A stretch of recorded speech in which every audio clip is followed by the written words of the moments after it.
Good morning guys. आज मी बनवणार आहे एक super quick healthy high protein salad. एका कॅरेटला जुलियन्समध्ये कट करून घेऊया. एक झुकिनी घेतली आहे मी, त्याला पण श्रेड करून घेते. इथे मी ओनियन स्लाइसेसमध्ये कट करत आहे. एक टोमॅटो, त्यालाही मी कट करून घेते.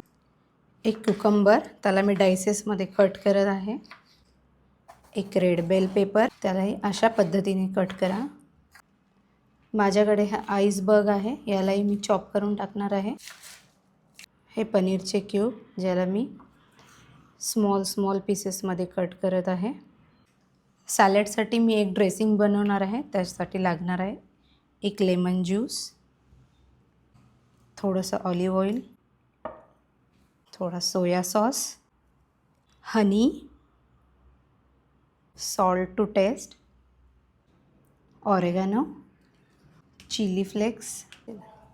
हे व्यवस्थित असं मिक्स करून घ्यायचं आणि आपली मस्त अशी एक ड्रेसिंग तयार झाली. आता हे सर्व व्हेजिटेबल्स आपण व्यवस्थित मिक्स करून घेऊया. क्रश ब्लॅक पेपर, ज्याच्याने टेस्ट एन्हान्स होते. क्रश पीनट्स आणि जी आपण ड्रेसिंग बनवली होती ती याच्यामध्ये आपण टाकून घेऊया आणि हे व्यवस्थित मिक्स करून घेऊया. आणि हे आपलं high protein healthy salad ready आहे. So guys, try this tasty and healthy recipe.